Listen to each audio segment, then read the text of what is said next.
Hi dear, what if I told you that you can get more exclusive and more exciting content? You can become a Hokage in a hidden village of lonely Kunoichi. For that, you just need to go to my boosty. The link will be in the description. In the village of Kanahigaku no Sato, it was no secret that Uzumaki Naruto was an avid fan of graffiti artwork. That said, it was no surprise when the mountain-sized monument to the Hokage's past and present turned up covered in said art. While not surprised, the villagers were, in a word, pissed. "Uzumaki Naruto, get back here! Catch me if you can!" Naruto ran through the village, spray cans in tow, trailed by several ninja bound and determined to catch the young artist. Naruto led his pursuers through the market district, jumping through stands and over crowds who barely had a chance to recognize the fact that they had just been run through. After taking a hard turn down an alley, Naruto's pursuers lost sight of their quarry, but seeing as he had no other direction in which to go, they continued their course. After the three ninja had left the alley, a section of the fence turned to fabric and collapsed, revealing Naruto holding said fabric. "Heh, and they call themselves ninja?" Naruto asked, smirking. "You really do have to wonder, don't you?" A voice right next to Naruto's ear. Naruto jumped. He turned to the source of the voice, a young man with a scar across his nose, wearing a standard-issue Konoha Chunin jumpsuit and vest. "Iruka-sensei! Where did you come from?" Iruka looked down at the preteen, suddenly glowering. "Why aren't you in class?" Naruto gulped. "Classroom. Now that we have everyone here, let's begin our pop quiz," Iruka declared, looking over his class. "Great job, Naruto. You pull stupid stunts like this, and we all pay for it," a young man with brown pineapple-shaped hair wearing a gray vest jacket over a mesh shirt declared. "Shikamaru's right, Naruto. You keep doing stupid stuff like this, and you'll never see the rank of genin," a blonde girl wearing a two-piece purple dress declared. "Well, Ino, since you seem so spunky, why don't you go first?" Iruka declared. "Please step to the front of the class and henge into Hokage-sama." Ino sighed and stood up. After walking to the front of the class, she folded her hands into the tiger seal. "Henge," she called out. Her body was obscured by a plume of smoke which quickly dispersed, revealing in her place a perfect copy of the Sandaime Hokage. "Very good, Ino. Naruto, you're next," Iruka said, noting down a grade in his handbook. Ino released the jutsu and walked back to her seat as Naruto walked down to the front. "Same thing, Naruto, just henging to Hokage-sama," Iruka said. Naruto huffed, but formed the tiger seal nonetheless. "Henge."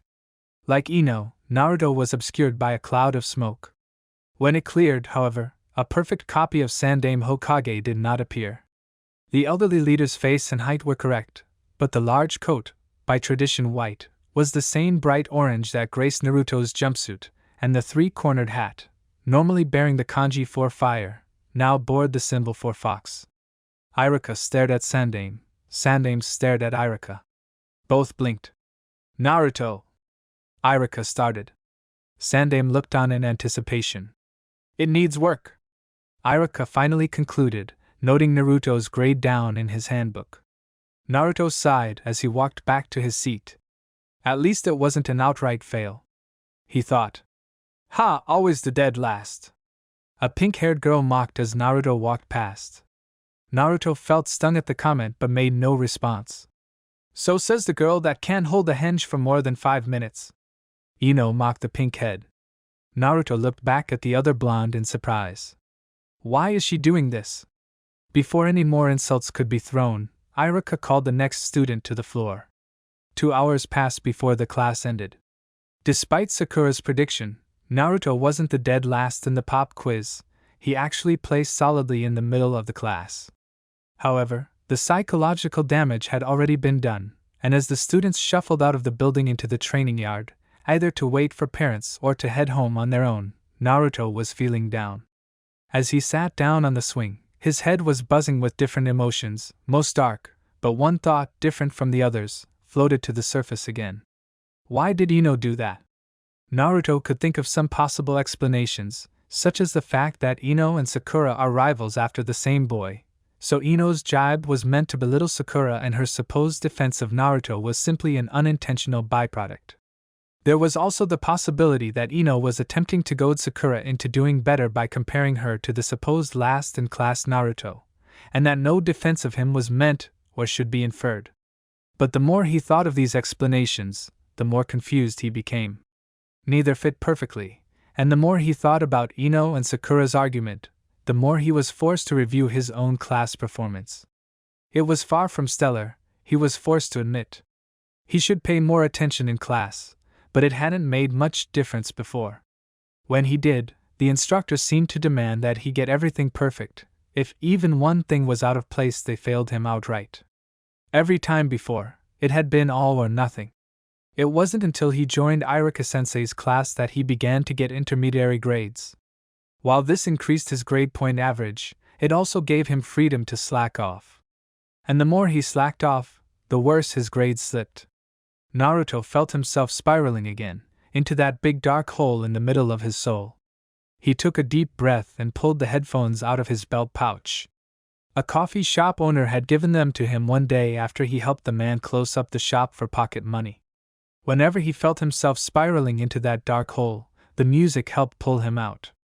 It also helped him distance himself from the villagers, many of whom displayed no small amount of open contempt for him. Thinking about the villagers brought his thoughts back to Irika-sensei, one of the few people who truly cared about him. If for no one else, I should study harder, Naruto thought, swinging slightly. As Naruto considered leaving, one of the academy instructors walked up to him. Naruto recognized him as being one of the temporary teachers, the ones who did more office work than instruction, named Mizuki. "Hello, Naruto," the man said as he walked up beside the young blonde. "Do you need me for something?" Naruto asked, reducing the volume on his headphones so he could converse without having to lip read. "Actually," Mizuki started, "I'm here to help you out a little." This caught Naruto's interest, to the point he actually took the headphones off. "You see, Irika-sensei told me that you've been falling behind in your studies a little, and thought that I might be able to provide you with a challenge that could get you some actual practice as well as some advanced study material." The man continued. "What do I need to do to get this advanced study material?" Naruto asked. "It's simple," Mizuki explained. "There's a scroll in the Hokage's office that has been placed there for this little test. You will know it because it's on a pedestal. All you need to do is sneak into the office and get back out with the scroll. The scroll has some jutsu listed in it. All you need to do to complete this test is to master one of the jutsu listed in the scroll and demonstrate that you've mastered it to Irika-sensei. And the key to this test is to not get caught." Outside the Hokage's office, Naruto looked up at the building towards the window that he knew led directly to the old leader's library. According to Mizuki, the way he got in and out didn't matter, so long as he did it without getting caught. His initial thought had been to simply walk in the front door, as the staff of the building had standing orders that he could see the elderly leader any time he wished as long as said leader wasn't already engaged in a meeting. Naruto had quickly dismissed this idea because Mizuki had made it a point to say that the key to this little test was to not get caught. Naruto was almost at a complete loss until he noticed something in the tree beside the building: squirrels. Specifically, the fact that they were able to easily scale the vertical tree trunk without any special equipment. Naruto smirked. He could kill two birds with one stone with this, practicing his henge jutsu while achieving his current goal. Forming the tiger seal, he quietly mouthed the word henge. After the smoke cleared, an orange-red squirrel stood in Naruto's place. Moving quickly, Naruto the squirrel started climbing the tall office building. After squeezing under the partially opened study window, Naruto released his transformation and looked around the room. He saw many scrolls in the room, but couldn't immediately identify a pedestal. After walking into the room a bit further, he saw what he was looking for. Tucked between two bookcases was a pedestal with a massive scroll resting on top. Naruto quickly retrieved the scroll from the pedestal and considered his ways out. Deciding it was simpler to leave the same way he got in, Naruto transformed back into a squirrel, the scroll becoming a nut with him. Squeezing his way back under the cracked window, Naruto the squirrel quickly made his way into the forest to a place that he knew he wouldn't be disturbed for a while. As Naruto disappeared under the window, Sarutobi, the Sandaime Hokage, walked into the room. The very first thing to greet H's eyes was the lack of one very important scroll. He didn't know why at the time, but his very first thought at the sight was simply, "Naruto, what have you done?" Later.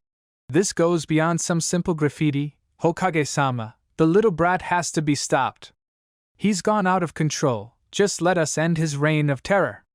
Sarutobi raised his hand to silence the shouts. "Enough!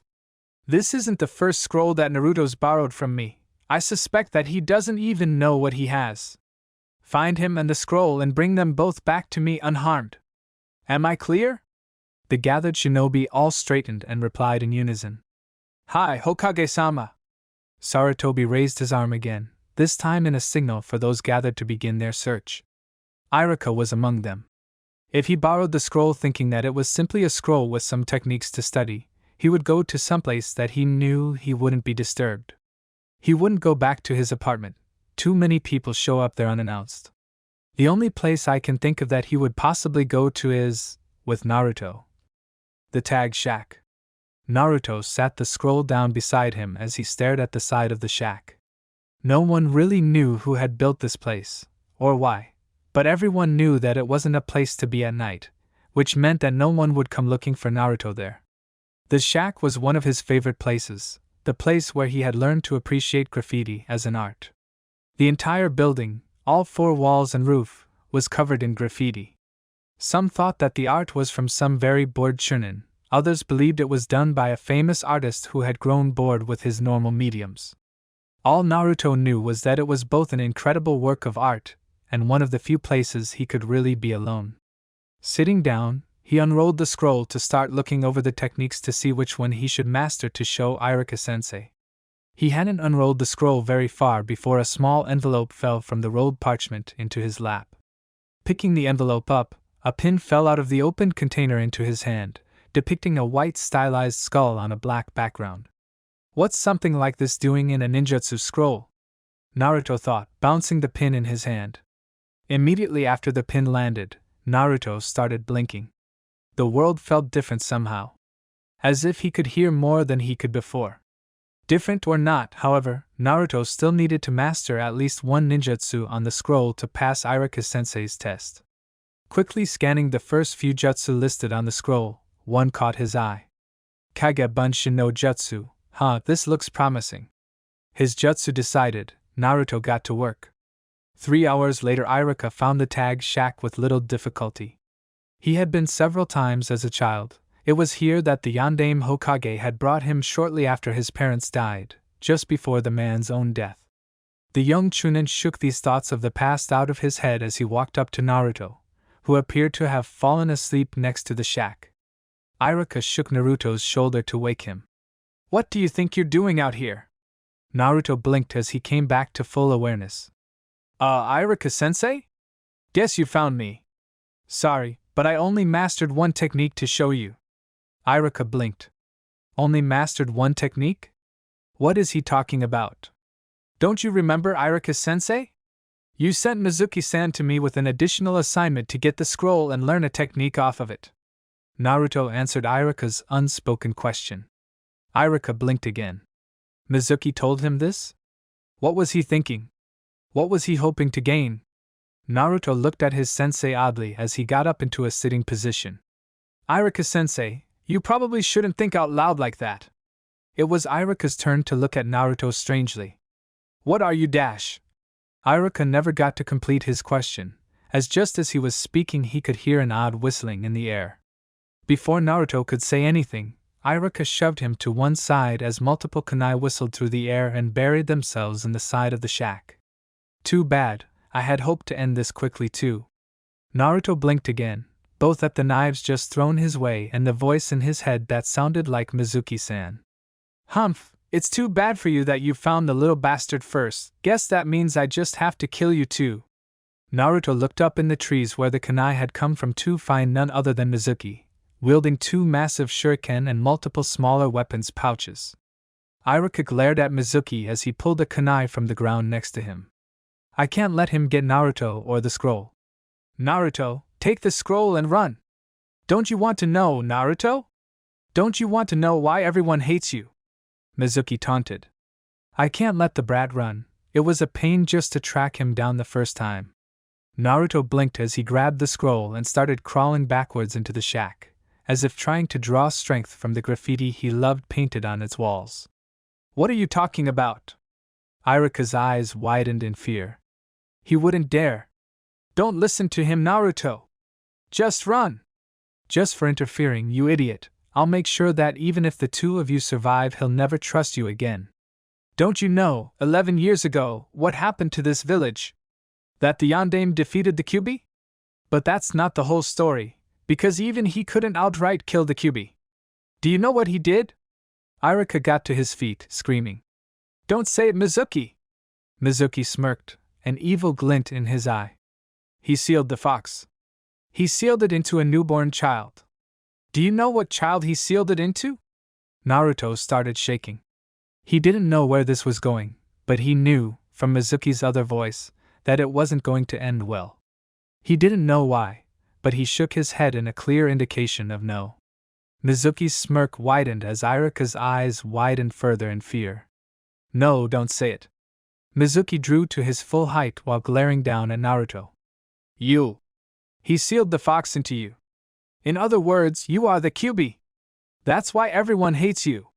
Because you took everyone's loved ones away. Even Iruka hates you, because you took away his parents. All those times he acted like he cared were just that, an act so that he could get closer to you to betray you. Not really, but the little bastard doesn't know that. Naruto gripped his head, both in pain and desperation. Which is it? Does Iruka-sensei like me or hate me? Which? Unable to take the stress of unanswered questions like these, Naruto finally grabbed the scroll and ran. Mizuki, you lying bastard! Even if you live for this, you'll be executed for treason. Iruka gripped the kunai tighter. You asshole, Mizuki! Mizuki laughed at his former comrade's obvious distress. What, did you honestly think that I would let either of you live? Don't worry, I'll be back to deal with you as soon as I'm done with the brat. With that parting shot, Mizuki leapt after Naruto. Iruka cursed under his breath and gave chase. Naruto ran through the trees as fast as he could, tears staining his face. As he ran, Iruka ran up beside him. Naruto, Mizuki isn't nearby. Pass me the scroll! At that moment, Naruto turned and punched Iruka square in the face. As Iruka fell to the forest floor, he was momentarily obscured by smoke, only to be replaced by Mizuki. How did you know I wasn't Iruka? He asked, wiping some blood from his busted nose. Because I'm Iruka. Naruto also disappeared in a plume of smoke only to reveal Iruka holding a log.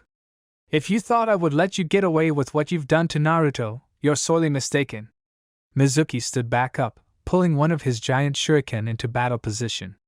What do you care about the brat?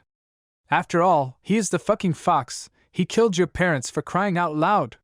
He doesn't even care about you or this village.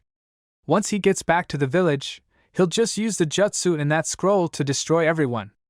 Unbeknownst to either Iruka or Mizuki, Naruto was hidden just several yards away behind a tree listening to every word that the pair of Chunin exchanged. Iruka readied a blade of his own. You know you're right. At those words, Naruto stiffened. He really does. However, Iruka wasn't finished. That is, if he was the Kyuubi. Naruto's eyes brightened. He really does care. Iruka still wasn't done. Naruto isn't the fox, he's a human being, a ninja in training of the village hidden in the leaves, and one of my students. Your manipulation ends here, Mizuki. With that declaration, Iruka charged at Mizuki with a kunai in either hand. Mizuki, rather than wait and be skewered, let his massive shuriken fly, forcing Iruka to duck in order to preserve his head. While the scarred Chunin was off balance, Mizuki drew and threw 2 handfuls of standard-sized shuriken. Iruka managed to dodge some of the flying missiles, but not all, those making contact drawing blood from his torso and arms. Unable to keep his balance from the damage, Iruka fell on his back. Mizuki, taking full advantage of his downed opponent, drew his second giant shuriken and charged. Before Mizuki could land his blow, he was knocked backwards by a blow to the stomach. What the hell? You will not touch Irika-sensei. Mizuki looked up from his new position on the ground. Naruto stood between him and Irika, the scrolls sat beside him. It may have just been a trick of the light, but how Naruto looked menacing. Undeterred, Mizuki got back to his feet. You really think that you can stop me? Fat chance. I can kill a little punk like you with one shot. Mizuki boasted, readying his shuriken yet again. Just what can a little brat like him have as a special technique, anyway?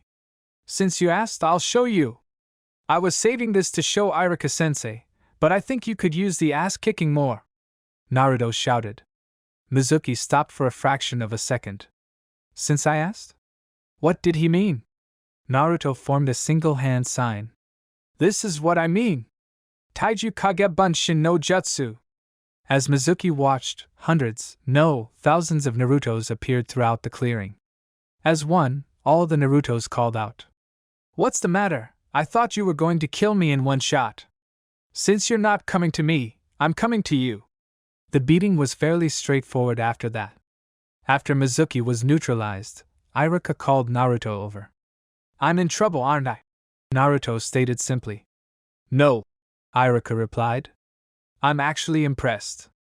You mastered a Jonin-level ninjutsu and defeated a Chunin in actual combat. Sandaime-sama isn't even that upset with you for taking the scroll, all he wants is you and it back. Irika replied. Not to mention the fact that this is easily worth a passing grade in class. Naruto brightened. You mean it, sensei? This jutsu is really enough to pass?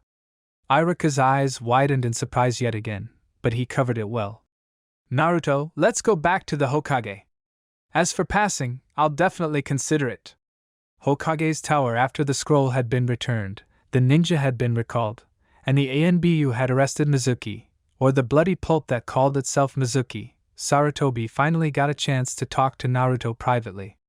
So, what jutsu did you learn from the scroll? The elderly leader asked. Naruto beamed. Kage Bunshin, Irika-sensei said that it's a Jonin-level technique, but it wasn't all that hard to learn. Sarutobi nodded, unsurprised.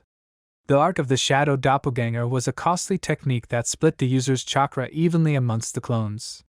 Under normal circumstances, the amount of energy required to use the technique made it suicidal for anyone under the rank of Jonin to even consider using it. However, most people didn't have Naruto's near-bottomless well of chakra. Did you find anything else in the scroll of interest? The old man asked, puffing on his pipe. Yeah, I found this weird pin in an envelope just inside the thing. Naruto responded, fishing said pin from his pocket. Sarutobi nearly choked on his pipe. He hadn't seen that pin in years.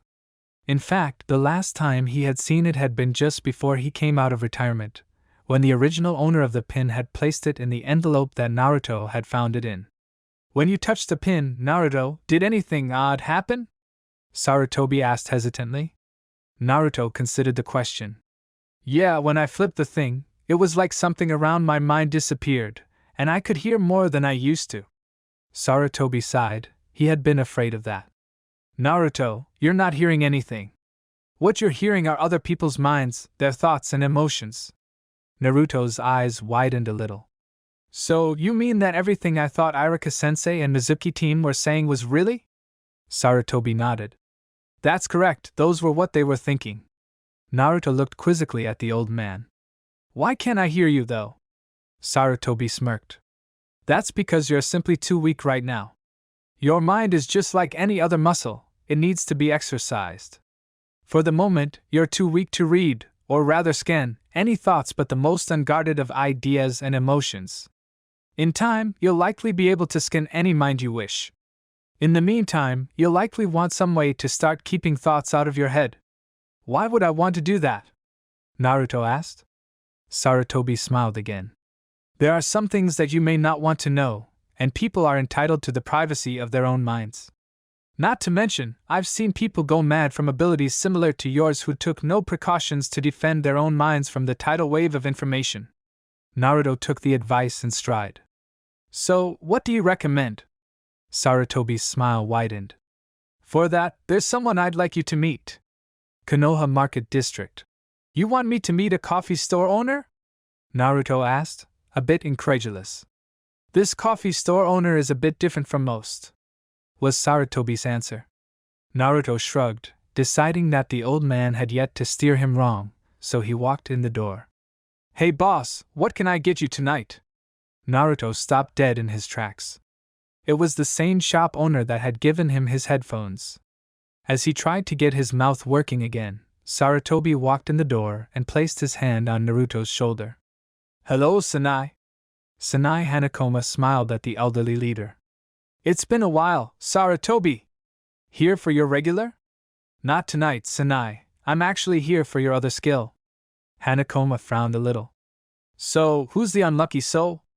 Naruto, feeling a little awkward, stepped forward. I was wondering if you knew how to keep people's thoughts out of my head?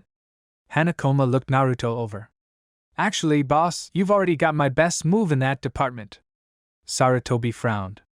What do you mean, Tsunade? Hanakoma smiled again, tapping Naruto's belt pouch. Music. It helps keep you focused on you, and not on other people's thoughts. It won't stop scanning, nothing really can, but it will help. But I'd avoid crowds for a few days until you get more used to scanning. At this point, Sarutobi paled, and Naruto got the first true thought from the old man. Naruto, in academy tomorrow, with all those people? Almighty, if ever there was a time that I needed a favor. Next day, Iruka's classroom. I wonder what Sasuke-kun thinks of my hair? Phew, who forgot to shower last night? I hope I'm ready for the graduation exams. Mom's really expecting a lot. Why the hell do all these people have to make so much damn noise? Naruto sat in his normal seat near the back of the classroom, trying with all his might not to bolt for the door. He had long since maxed out the volume output on his headphones, and the voices in his head simply kept droning on. Hanakoma-san was correct, the headphones were helping. He had tried walking into the room without them on, but the sheer amount of noise in his head was deafening. To make matters worse for him, the academy graduation exams were to be held today. This would make his third attempt at them, his first two attempts being thwarted both by what he now recognized to be sabotage, as well as the former bane of his ninja existence, the Bunshin no Jutsu. Not like I'll have to worry about that one ever again. As Naruto attempted to contemplate his ninja career through the mental noise, Iruka walked into the room. As the sensei walked to the front, Naruto noted what he considered an odd phenomenon, as almost all of the students' thoughts suddenly focused on the Chunin. I wonder how he gets his hair to stay like that. It's like it never comes down. Hope he doesn't begin the exams immediately. I need a chance to review Kawarini. This guy is useless to me. He never showed a single thing in class that I didn't already know.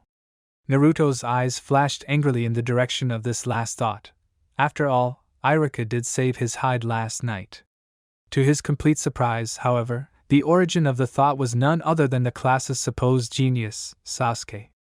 Iruka cleared his throat to grab the attention of the few remaining students otherwise occupied, then began to speak.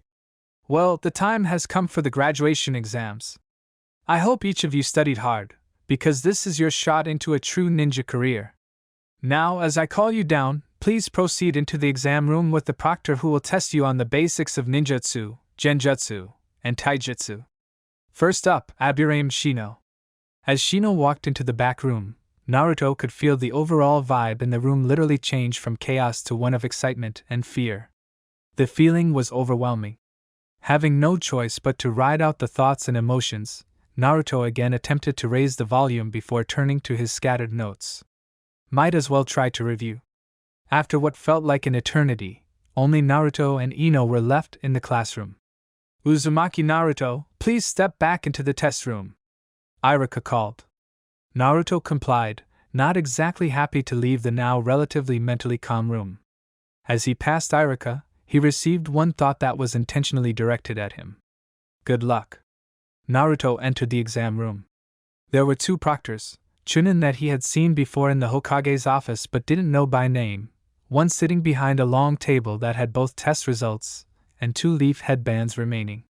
One of the first things that Naruto noticed was that he couldn't hear either of these men, something he was grateful for.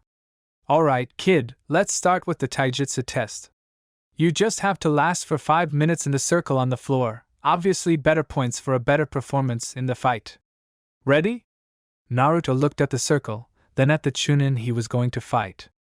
The circle was the same size as the one the students had been practicing in all year, and the man was roughly the same size as Mizuki team. Yeah, I'm ready, he answered, he. Headphones already returned to his belt pouch. The fight was relatively straightforward, with only the basics of hand-to-hand combat being used. Naruto held his own for the first 3 minutes, exchanging light blows with the larger instructor. After those 3 minutes, however, he noticed something. He could see the instructor throwing the punches in his mind before he actually threw them. The proctor's mental defenses were down. Taking full advantage of this, Naruto moved left to dodge a medium kick, then dropped to his knees to avoid the follow-up sweep kick. Being a bit of an opportunist, and already in the perfect position, Naruto used a simple ground-level sweep kick to knock the proctor on his back. Before the proctor's mental walls came back up, Naruto caught a piece of a thought. How in the world did he? Naruto stood back up. So, is that a pass? He asked, extending his hand to the proctor to help him back up. The man looked back up at the orange-clad student, surprise registering for a moment before he reached up to take Naruto's hand. The moment that the proctor's hand made contact with the blonde's, both had to bite back screams. Naruto could feel the man's mind right next to his, with no filters or sympathy. All of the man's senses, thoughts, and emotions were bare before him, as well as his own. The proctor quickly released Naruto's hand, having been jerked into a sitting position by the shock. The second proctor, seeing the distress of both combatants, rushed over. What just happened? Are you guys okay? The first proctor pushed himself up. I'm okay, I think. You still with me, kid? Naruto blinked. For a moment he had been trying to remember how to breathe. I think so. The first proctor, regaining his composure, stood back up and started back to the exam. All right, disregarding whatever that was, I think we can call that performance a pass. We should move on to the genjutsu portion now. Both Naruto and the second proctor nodded in agreement, returning to their original positions. Okay, this part is in 2 portions. First you have to break a genjutsu, then you need to demonstrate your skill with the academy-level jutsu, henge. Are you ready? Naruto nodded, his breath still coming in uneven bursts. The proctor formed several hand seals and whispered his techniques so that Naruto couldn't hear the name. The world around the blonde faded to black. He couldn't see, hear, smell, touch, or taste anything around himself. He began to panic. How am I supposed to break out of this? I can't even see or feel my own hands to make the release seals. As fast as his panic came, however, it subsided with a single realization. I can still feel their minds. Even though he couldn't hear the thoughts of the proctors, he could still feel that they were there, and some of their identity bled through. This small realization, this one feeling, was enough to bring Naruto's own mind into focus, and while his external senses were still muted, he regained his sense of self-location. His hand set in the tiger seal, he did not shout, but did the iron resolve, and his voice was clear as he invoked the release jutsu. Kai! The darkness shattered, and all of Naruto's senses came back in full force. The proctor looked rather impressed. Good, now that that's done, let's see your skill with henge. Change it to whatever you want, as long as it's recognizable. Naruto stopped for a moment. Usually, the teachers chose what they wanted the student to transform into, so he had to think for a moment what he wished to change into. A moment passed, then he smirked. No one really knows how I got in last night. His hands formed the appropriate seals. Henge. Naruto's squirrel form appeared from the smoke. Again, the proctor nodded his approval. Interesting choice. All right, the final part. Perform the doppelganger technique. Naruto, after returning to his human form, just smirked at the proctor. I've got something better than that. His hands formed into his newly acquired hand seal. Kagebunshin no Jutsu. 4 copies appeared behind the original Naruto, all holding the same seal. Both proctors had to pick their bottom jaws up from the floor. One even stepped up to the copies and poked one in the forehead. I don't believe it, he can actually perform a Jonin-level technique, he stated, mildly dazed. The proctor at the table stared for a moment, then called Naruto over to the table. I do believe you've earned this. he said, handing Naruto a headband. Naruto looked at the headband, holding it gently. I really passed? The proctor nodded. You really passed. Be back here 2 days from now for team assignments and genin orientation. And congratulations! Naruto's face went from amazement, to surprise, to pure joy, with a smile that nearly broke his face in half. Yada! I finally passed! With that, he left the academy to celebrate his passage. That night, Hokage's office Anko slammed her hands on the table. Really, you call these balanced teams? I've seen drunks with better balance than these. Sarutobi calmly looked at the snake Jonin. The academy instructors worked for 2 days to construct this list, Anko. They designed these teams for maximum balance between the students' skills. Anko smacked the table again. That's the problem right there. Skill balance, not psychological balance. If you let these teams go as is, more than one will have an attempted homicide within its own ranks before the year is out. Would you care to explain further? Asuma spoke up, interested. Yes, Kakashi seconded. I think we all would like to know what you've based these assumptions off of. I, for one, can't see anywhere near as bleak an outcome that you're so sure of. That, Scarecrow, is why I'm a psychologist, and you are not, Anko retorted. Take a look at Team 7, you have Sasuke Uchiha, a very unbalanced kid with a severe inferiority complex, with Sakura Haruno, who has a very unhealthy obsession with same-said Uchiha on top of a classic case of schizophrenia. Sadly, the sanest member of this squad is Naruto Uzumaki, and even he has issues, but he has, without a doubt, demonstrated the absolute most potential of this squad. The moment he starts gaining any strength at all, the Uchiha's little complex will flare up with a vengeance, and little Miss Wallflower will not do a damn thing to stop him. Hell, as unbalanced as she is, she might even help the punk. If Team 7 isn't enough for you, let's look at Team 10. You've got an undriven genius, sadly the sanest member of this team, with a glutton who is eating himself into an early grave, and a textbook narcissist. They might, keyword might, be able to work together long enough to make Chunin, but I wouldn't put any money on it. Team 8 is another basket full of cases. The Hyuga has such a bad inferiority complex that she's basically started to shut down. If she makes it through the year without at least one attempted suicide, I'll eat my coat. Top that with the Inuzuka's narcissistic mentality and need to assert his domination over others, I'd almost say that the Hyuga girl's suicide would be the honorable way out. Finally, we have this class's only other truly sane member, the Aburame kid, who could easily be driven insane after having to deal with teammates like that. Obviously, you've taken the time to review each graduating student's file.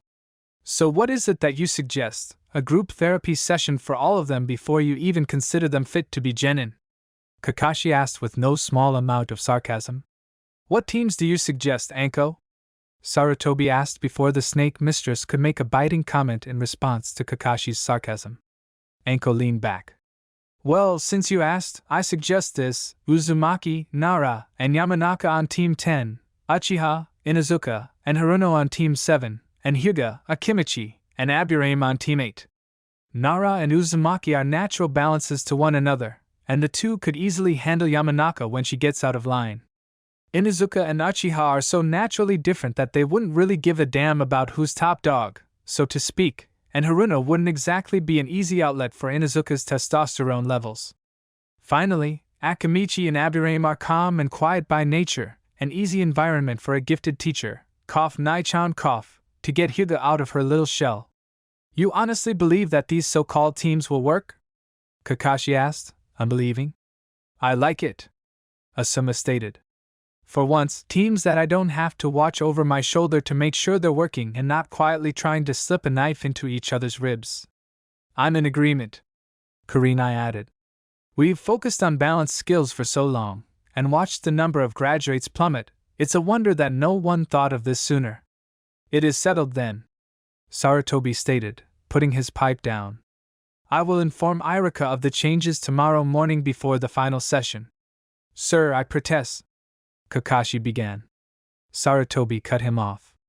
I know that you wanted both Sasuke and Naruto, but it simply isn't a feasible idea. I'm sorry, Kakashi, but it isn't going to happen. But, sir, you're really just going to take Anko's word on this? The academy instructors aren't stupid, and they had plenty of time to sort out any so-called issues before they submitted this list. Enough, Kakashi. Asuma cut the masked man off. You know full well that the instructors built these lists based off of orders from the council. They aren't worried about team stability, and you know it. Anko has been studying team psychology for 10 years, longer than most of those guys have been teaching. The old man has approved the changes, just let it go. Kakashi sent the chain-smoking Jonin a dirty look, but didn't say anything more. Well, since that's settled, I expect to hear from each of you which teams passed the final tests within the next 48 hours. Until then, you are all dismissed. With that, each Jonin left the office to prepare for the first meeting with their new teams. A/N, okay, so I was in the process of rewriting the chronicles when my muse finally sat me down at sword point and ordered me to write this. Several versions of this basic idea have been bouncing around in my head since I fully beat The World Ends With You, and there has been an absolute lack of any true Naruto/Twi fanfics that I could actually find. I will continue this, and I will continue to work on the rewrite, so reviews will be greatly appreciated. Once again, this is your one and only Shining Phoenix, back and still adding to my nest of flaming ashes. Update April 22nd, 10. Finally got around to correcting some errors in the original upload, mostly incorrect italicizing in odd locations, as well as a small plotline glitch, mostly just making the chapter easier to read. Teams and Coffee Naruto, Psyche Chapter 2, Teams and Coffee Naruto's face went from amazement, to surprise, to pure joy, with a smile that nearly broke his face in half. Yada! I finally passed. With that, he left the academy to celebrate his passage. Hey boss, here to celebrate? Naruto was still grinning ear to ear, even with his headphones playing overtime from the trip through the market district. Yeah, I finally passed. It took me 3 years, but I'm finally a genin. Hanakoma simply smirked, taking his customer's exuberance in stride. Well, the first one's on the house then. He turned to mix Naruto's coffee. Want the donuts to go with? Better believe it, was Naruto's response. While Hanakoma worked at filling his order, Naruto looked back at how he had joined the academy. Even though he took 3 years to graduate, most students graduate in about 2, he had joined the academy 4 years early, a birthday gift from Sandaime. Even if his first 2 years had been rough, not necessarily his own fault, this year he had finally pulled through. As he was making a mental note to thank the old man for that particular gift later on, Hanakoma sat his coffee and donuts down. So, who's your partners? The proprietor asked. Naruto looked at Hanakoma oddly. Partners? He inquired. Hanakoma smirked. Yeah, your partners, you know, your team. Naruto's eyes widened a little in understanding. Oh. Well, we haven't exactly been split into teams yet. Naruto replied, picking up his first donut. Hanakoma nodded in understanding. Well, once you meet him, I'd like to meet him. Naruto stopped mid-sip. Why's that? The coffee man smirked again, an odd spark behind his eyes. What, I can't meet the new friends of my new best customer? Naruto nodded, the explanation making sense. Well, thanks for the coffee, but I probably should head home now. I got to get ready for tomorrow. Naruto stood up to leave. As Hanakoma picked up Naruto's cup and money, he gave his patron a serious look. Phones, before you go, I have something to tell you. Naruto stopped and gave his attention to the coffee man. Hanakoma continued. It's a little piece of advice that an old friend told me, and I think you could use it more than I can. Always trust your partner. Naruto paused. What do you mean? Hanakoma smiled. It's just a piece of advice, but I think tomorrow will clear it up a little for you. With that, the coffee shop owner led Naruto to the door. Konoha Academy, next morning wonder who I'll get teamed up with. I hope it's Sasuke-kun. Hope these stupid instructors have teamed me up with someone who won't slow me down. I've got to get strong fast. Such a drag. Whose brilliant idea was it to have team assignments so early in the morning? Naruto entered the expected noise of the classroom, this time a little more prepared than the last time. While he was expecting it, the mind noise was still grinding on him, not to mention his much-abused headphones. Got to remember to get some more batteries for these. As he took his seat, Naruto noticed that Iruka-sensei was already in the room, looking slightly disheveled but not necessarily from the fight the previous night. All Naruto was able to glean from his attempts to scan him was that the old man had decided on a last-minute change to something, causing trouble with some to the other teachers. As the last former student filed in the door, Iruka stood up to gain their attention. Welcome back, everyone. This is the last time I will ever speak to you as students, because from now on we will be comrades in arms, fellow ninja of Konoha. At this last meeting, I will be issuing to each of you your team assignments. Each team is also assigned a Jonin instructor, who will continue to instruct you in the more advanced ninja arts. At this speech, several thoughts and murmurs rang round the room. There's still more to learn? But I thought we were already fully trained ninja. Finally, I'll get someone who can actually teach me something useful. So we're going from some training to more training? I knew Dad was laughing for a reason when I told him I graduated. As Naruto listened in on the thoughts around the room, Iruka had already started listing teams. It wasn't until Iruka reached Team 7 that Naruto's attention came back to the normally audible world. Team 7 will be headed by Hatake Kakashi and will consist of these genin, Uchiha Sasuke, Haruno Sakura, and Inuzuka Kiba. Immediately after this announcement, Naruto caught two thoughts, almost simultaneously. Yes! I'm on Sasuke-kun's team. True love really does conquer all. And no more annoying Naruto. You've got to be kidding, I'm stuck on a team with a mutt and a bitch. I really don't know whether I should laugh or cry. Blissfully ignorant of the thoughts in the room, Iruka continued his listing. Team 8 will be headed by Yuhi Kurenai and will consist of these genin, Hyuga Hinata, Aburame Shino, and Akamichi Choji. Again, Naruto caught several thoughts from the room. I am with Shino-kun and Choji-kun? I hope I won't let them down. So I'm with Hinata? Too bad, I was hoping to get onto Shika and Ino's team like Dad's always talking about. So, I'm with Hinata-chan and Akamichi-san? I can only hope that there will not be interference from Hinata-chan's family. At that last thought, Naruto had to pause. Why would Hinata's family cause a problem with her team? Wouldn't they be happy that she's a genin? While Naruto was listening in on the thoughts in the room, Iruka had listed Team 9, so Naruto only came back to the verbal world when he started listing the next team. Team 10 will be headed by Sarutobi Asuma and will consist of these genin, Nara Shikamaru, Yamanaka Ino, and Uzumaki Naruto. Naruto was again caught in thoughts, this time those of his new teammates. I'm with Shika and Naruto? Could be worse, after all Shika and I can get along, and Naruto isn't that bad when he's not doing something crazy. So, I've got the two loudest blondes to ever graduate from the academy on my team? You don't know just how much you lucked out, Choji. Then again, I could have been on the pricks team, and Naruto started to calm down after whatever it was that happened just before the exams, so it shouldn't be too bad. Naruto didn't really know what to think of his new teammates. Shikamaru had never been overtly mean to him without cause, and Ino was part of the Sasuke fan club and was well known in class to be bossy. But she had gone out of her way to be nice to him before, so they both came out even on his personal scorecard. Well, I should at least try to get to know them before I make any judgments. Iruka continued. Now that all of you have your team assignments, we can break for lunch. Your new squad leaders should all arrive in roughly an hour, so take the time to get to know your teammates. Good luck to all of you, and may Kami watch over you. With that parting thought, Iruka dismissed his class for the last time as students. A classroom. During lunch, Naruto found Shikamaru and Ino with little difficulty, as Ino had left the door to the room open and the pair were talking, at least he thought they were talking, about their new assignment.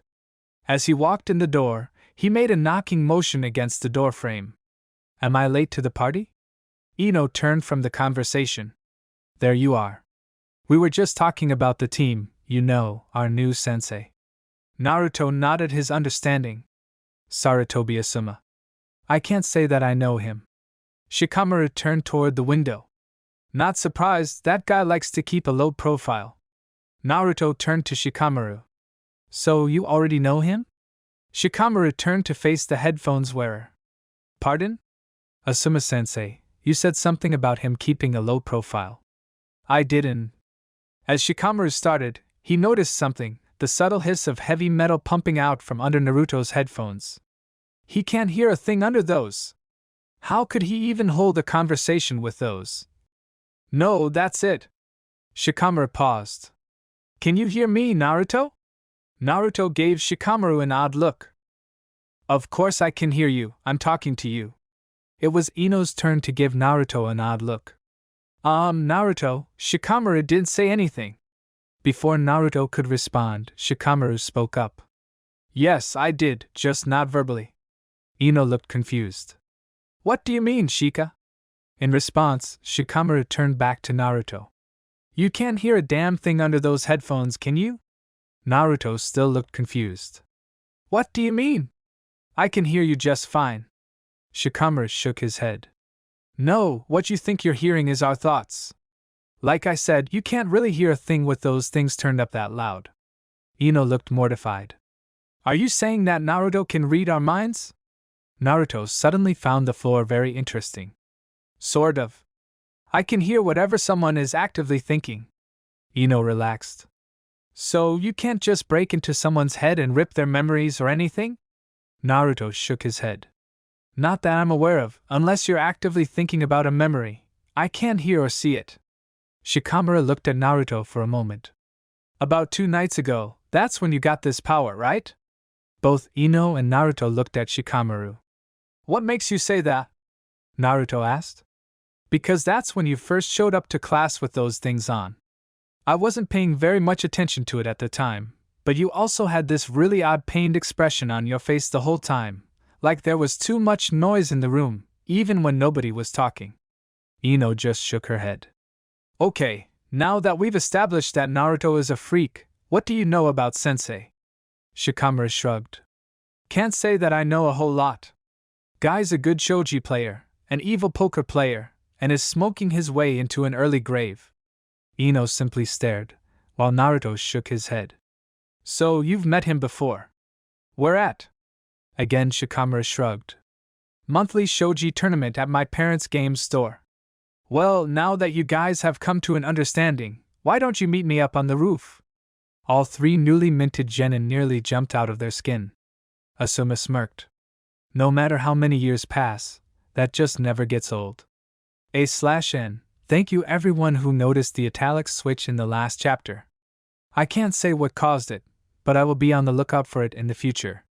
As always, reviews will be appreciated, flames will be piled onto my nest, and this is SB, signing off for the night.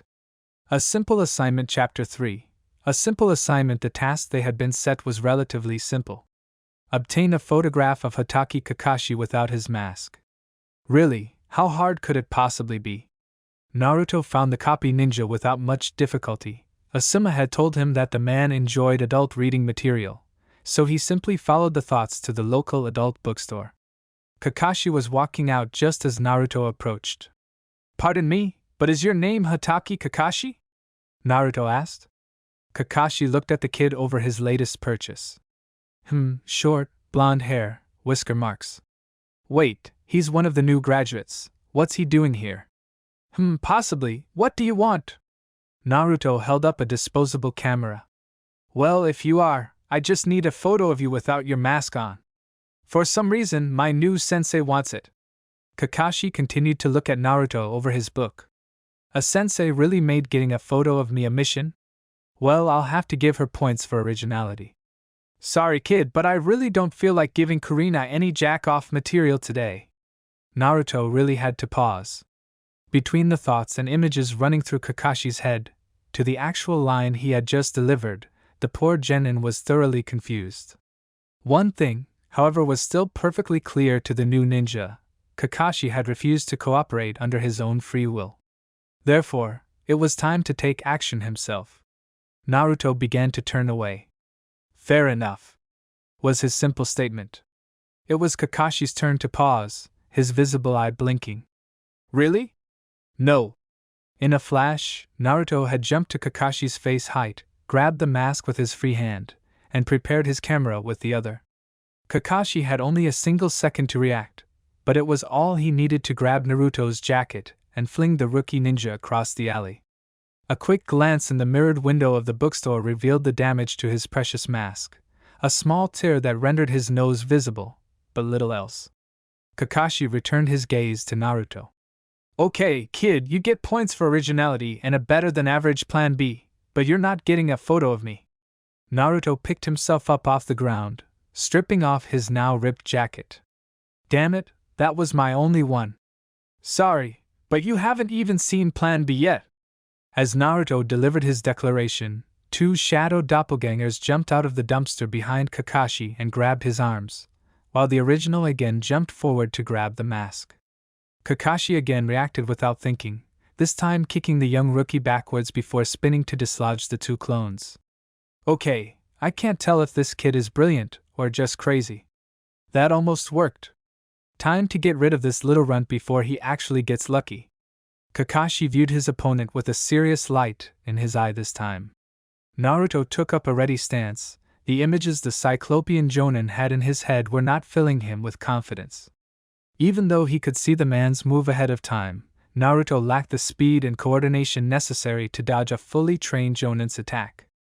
In the space of a single breath, Kakashi slid behind Naruto with his hands in the Tora seal. Konoha Ninpo, Senin Jirushi! Naruto's scream was audible his entire flight into the river. Later that morning, Kakashi walked steadily down the road, book in hand and replacement mask in place, the incident with the orange-wearing genin wannabe almost completely forgotten. As he passed the local food stands, he noticed a new dango vendor had opened.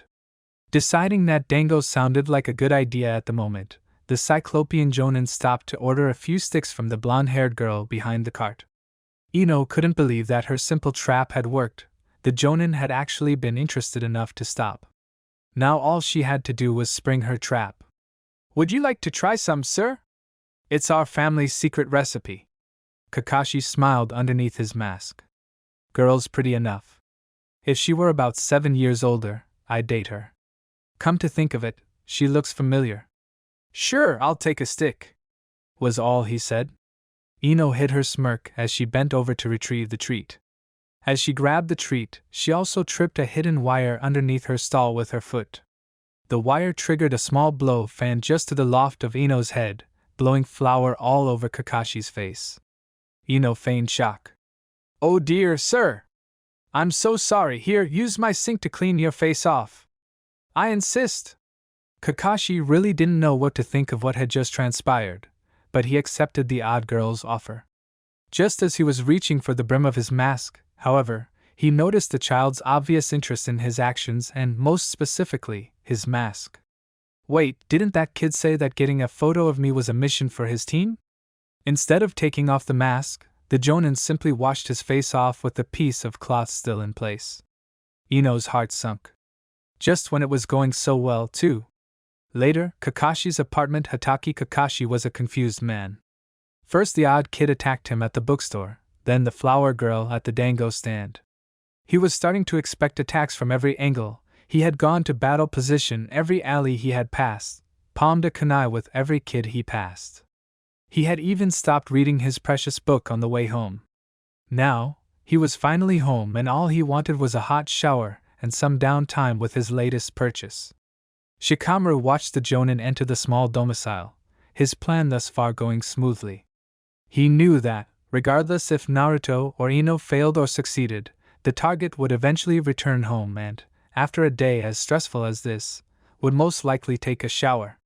Knowing that, Shikamaru had placed an automatic camera in the man's shower at roughly face height, the one place where he would almost certainly remove his mask. Now all he had to do for his plan to come to fruition was wait for the Jonin to take his shower, retrieve his camera, and develop the film. Shikamaru easily observed the older man's movements through the building, as the lights in the different rooms would turn on and off with the man's passing through them, first the bedroom, then the kitchen, finally the bathroom. After the shower, the man retreated again to the kitchen, then the living room, and finally to the bedroom. The new genin waited for over an hour, waiting for Kakashi to go to sleep. It didn't take long for the light in the bedroom to go out. The riskiest part of the plan was the retrieval of the camera, but the young shadow user managed to pull it off without his prey stirring from his sleep.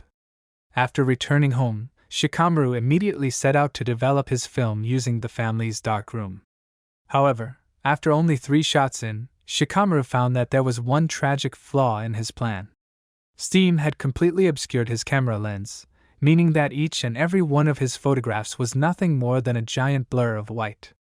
It figures the one time that a plan has absolutely no snags in the execution, the end result had to fail. Is so troublesome. The next morning Ino, Naruto, and Shikamaru met in front of the Wildcat, each looking a little worse for the wear for the previous day's excursion. Ino was the first to speak. "I don't suppose either of you had any luck either, huh?" Shikamaru shook his head. "Got nothing for all the trouble I went through, you?"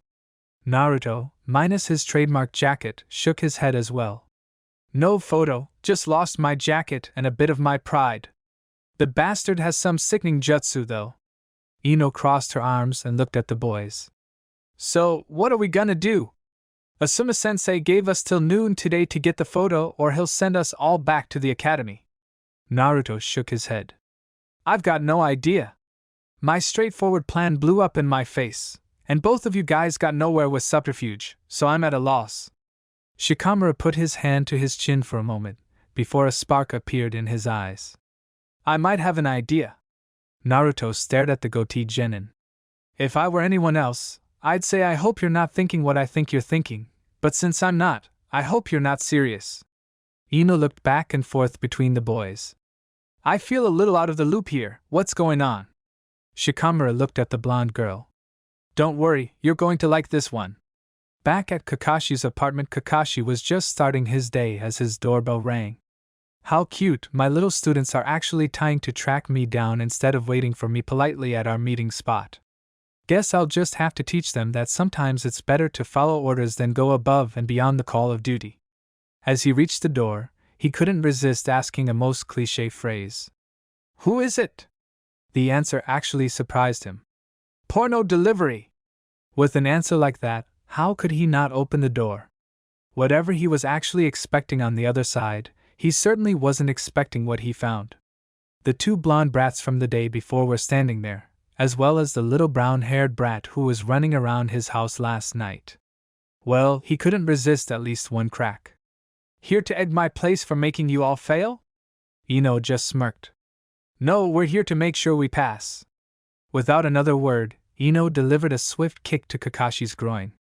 While the Jonin was staggered, Naruto pulled the man's mask off and Shikamaru snapped a fast photo before shouting, "Run!" The 3 rookies took off at a rapid clip before Kakashi could regain both his composure or his wind. It took the Cyclopean Jonin almost a minute to recover, but when he did, he took off in a blood rage after them. Back at the Wildcat, Hanakoma and Asuma were just sitting down to a morning cup of coffee. "So, my brats haven't been here yet?" Asuma asked the coffee man. "Well, they were here earlier in the morning, but they took off again before they ever came in the door. Looked like they were on a mission, too." Asuma took a sip of his beverage of choice. Maybe one last shot at finishing the job? Not that I expect them to actually get it, but the fact that they're working together means that they've already passed." Hanakoma took a sip from his own mug. "So, what is it that you asked them to get anyway?" Asuma smirked. "A photo of Hatake without his mask on. As I said, an impossible task even for a Jonin, but they'll learn from it." Just as the words left Asuma's mouth, the door to the shop flew open, Naruto coming to a sliding stop in front of his sensei. "Sorry it's not developed, just got it running from Homicidal Maniac. Bye." Naruto threw the camera onto the counter before running out the door again, taking off in a random direction in hopes of not getting caught by a murderous scarecrow. Asuma looked down at the camera. "I don't believe it, the brats actually did it. A/N. Thank you everyone who reviewed. Keep them coming." For those of you who asked what the pin Naruto found in the scroll looks like, go to Google image search and type in "the world ends with you" black skull pin, and you should get a good idea. As always, constructive criticism is welcome. Flames will be doused and added to my ever-growing nest. This is your one and only Shining Phoenix signing off. Shopping Chapter 4 Shopping. Midarashi Anko, we have reviewed your 42nd request to change your status, with regards to one Uzumaki Naruto, from sponsor to full legal guardianship.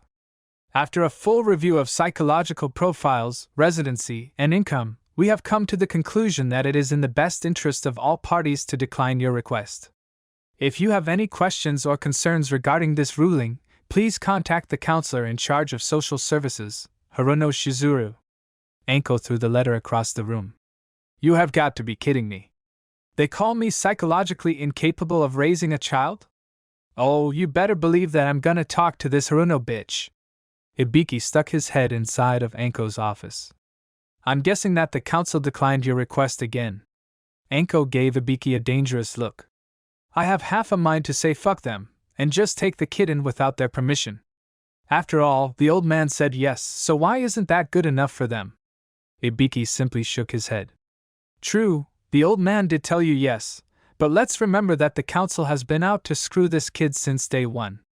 If you put in an official request to help him in any way, they're going to tell you no on principle. Anko's gaze softened a little. Is that your roundabout way of saying that you're not going to stop me? Ibiki returned the look. Don't get me wrong, I don't really care one way or the other about the brat. I'm just trying to help the old man, and that usually means making sure the council gets as little of its way as possible. Just don't come to me for parenting advice. Anko smirked. I'll take that as a yes. Konoha Market District pant asterisk. I think we lost him. I said knock him out, not kick him in the balls. Well, excuse me for trying to spice things up a little. The newly minted Team 10 had narrowly escaped Kakashi's wrath by ducking into Konoha's busiest market district, a building that had survived since the original city upon which Konoha was built, an odd tower called 104. Ino, after catching her breath, looked around. Well, this saves me some time. I've wanted to go shopping here all week. Shikamaru simply shook his head. You girls and your shopping. Do it if you want, but I'm gonna go and check in with my folks. I've got some questions I want to ask my old man. Naruto tried once again to increase the volume on his headphones, stopping only for fear of ripping off the knob. I don't care one way or another, I just want out of this crowd. Ino turned to face the other blonde. Come on, I'm sure it's noisy, but it can't possibly be that bad. Naruto glared. Take the largest crowd you've ever been in and double the noise, only it's all in your head and you can't shut it out, then you might understand why I don't like crowds. Ino paused for a moment to consider. Right, let's go inside where there's less people, shall we? True to Ino's prediction, there was far fewer people inside the tall structure than there was outside near the open-air stalls. Now, where should we go first? The blonde girl mused aloud. Naruto followed behind his teammate, catching snippets of thoughts and conversations here and there. 59 Raya for this. They have got to be out of their minds. I wonder what he'd like to see me in. I mean, all I've ever seen him wear is black and blue. They're selling this for 15? How the hell are they making a profit? Is that Cat's latest line? I'm sure I could attract anyone wearing that. I wonder what size he wears. Guess all I can do is ask. Hey Naruto. Hey Naruto, can you hear me? Naruto blinked for what he felt was the 1000th time that day. Sorry, lost in the crowd, what did you say? Ino gave her teammate a thorough looking over. I was trying to ask what size of jacket you wear. Kakashi destroyed yours, right? You might as well get a new one while you're here. Oh, I think a small.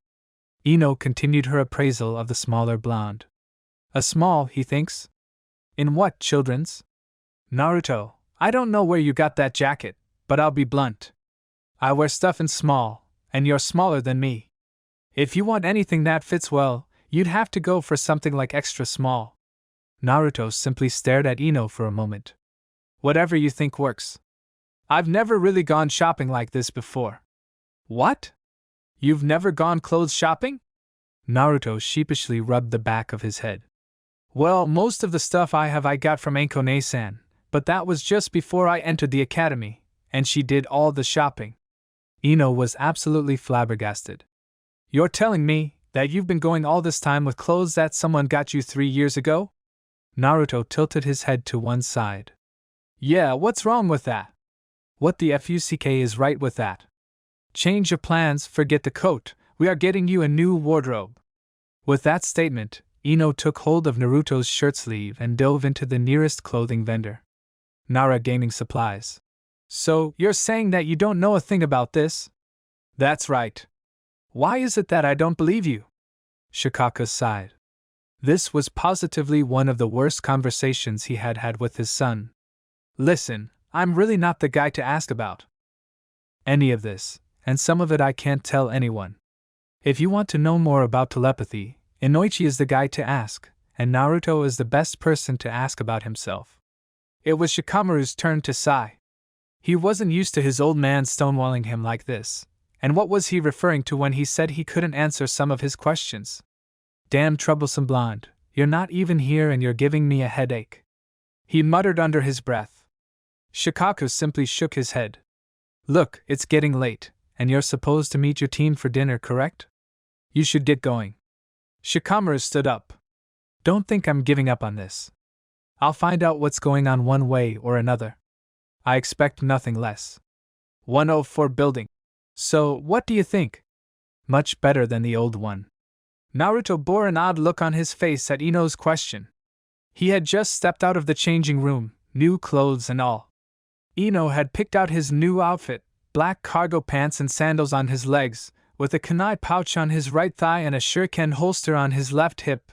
A black shirt with an orange spiral design on the front and fishnet sleeves resided under a red and black jacket, a modified version of the ANBU spiral on the side. Where the jacket was red the design was black, and vice versa. Topping off the outfit was a pair of gloves, fingerless at first glance but in actuality fingered by a fine mesh, and a pair of new red-orange headphones. It's different, was his response. Ino frowned. You don't like it? We can change it if you want. Naruto shook his head. No, it's not that I don't like it, it's just that I guess I need some time to get used to it. The headphones-wearing blonde looked at himself in the mirror again. The look wasn't a bad one, but he kind of missed his normal orange ensemble. Maybe I can find a copy of this jacket in orange. No, I have to start thinking like a ninja. After all, I am one now, so black and red are a lot less noticeable than orange. While Naruto was trying to decide what he thought of his new look, Shikamaru approached the clothing vendor. Gotta admit, Phones, that does look a lot better on you than that old jumpsuit. Naruto turned to face his teammate. Yeah, I'm just not entirely sold on the gloves, though. Ino chimed in. You two really have to break that habit of only one of you speaking out loud. It makes you both look crazy in public. Shikamaru simply shrugged. So what? Who really cares what the public thinks as long as we know what's going on? Ino smacked her head in frustration. Oh. You're impossible sometimes, Shika. Don't you realize how important appearance can be sometimes? If people think you're... Just as Ino was ready to continue her tirade, her stomach let out a rumble. Naruto laughed, glad that at least someone besides him had remembered dinner. Maybe we should head over to Wildcat now, he suggested. Hokage Tower. So, now that we're assembled, I would like some status reports on the prospective teams. 10 Jounin were assembled in the inner conference room of the Hokage Tower, sitting at attention in front of the old man himself. Kakashi was the first to speak. Mine passed, as expected. Sasuke performed exceptionally, and his teammates managed to work together at the end to earn a passing grade from me. On those grounds, I give Team 7 a go. Sarutobi stroked his beard. Very well, I can find fault with the method, but I will agree with the verdict. Who's next? Kurenai spoke up next. My team worked almost frighteningly well. While Shino and Chuji were able to begin the tracking of my false target, Hinata managed to not only see through my genjutsu, but convince both her teammates that the target was fake and that I was standing just to their right. Because they were able to work together as a team to not only defeat my genjutsu but also find and confront me, I give them a pass. The elderly Hokage nodded his head in agreement. Very well, anyone else? Several other Jonin spoke up at this point, each reporting their team's failures to pass the test to confirm themselves as genin. Finally, only Asuma had yet to speak up. Kakashi was the first to point this out. What's the matter, Asuma? Your brats failed that miserably? There's no shame in admitting it, after all, you had Uzumaki on your team. Asuma slowly took a drag on his cigarette before, at first lightly chuckling, then letting loose a full laugh. Kurenai Tsuade. Look what you did, Kakashi. You broke him. A jonin near the back shook his head. I think Kakashi was just the straw that broke the camel's back. Uzumaki probably did most of the breaking long before now. It was Asuma's turn to shake his head, wiping a tear of laughter away while he did so. No, Naruto didn't do a thing to me. I give Team 10 a pass on the grounds that they came together to do the impossible and retrieved a photo of something that many can only fantasize about. The elder Sarutobi gave his son a quizzical look. Would you care to expound upon that? Asuma held up a handful of recently developed pictures. I present to you the fabled face of Hatake Kakashi, photographed under extreme danger by my good students of Team 10. At this statement, Kakashi screamed. It was you. Give me those pictures. Without waiting for Asuma to hand over said photos, Kakashi ripped them from the smoking jonin's hand and immediately ripped them apart, before anyone else in the room could see them. At this point, the elder Sarutobi made his presence known. Kakashi, sit down. Almost without realizing it, the Cyclopean jonin complied. Not to rain on your parade, Asuma, but since Kakashi just destroyed the evidence, is your team still even eligible for passing? Another jonin in the back of the room mused aloud. The younger Sarutobi smirked again. Of course, you think I was stupid enough to only make one set of copies? Before Kakashi could react again, the Sandaime spoke. Alright, Team 10 has also met the requirements, and are now confirmed as genin. Now, unless there are any pertinent questions, a daring glare was shot in Kakashi's direction. You are all dismissed to your duties. As jonin began shuffling out of the room, Kakashi stopped Asuma. Why did you make obtaining a photo of my face a genin test? Couldn't you have just picked, I don't know, robbing a bank? Asuma took another drag on his oral fixation before answering. I could have, but considering Naruto's record he might have been able to pull that off by himself. I wanted their test to be something that would force them all to work together in order to achieve the goal.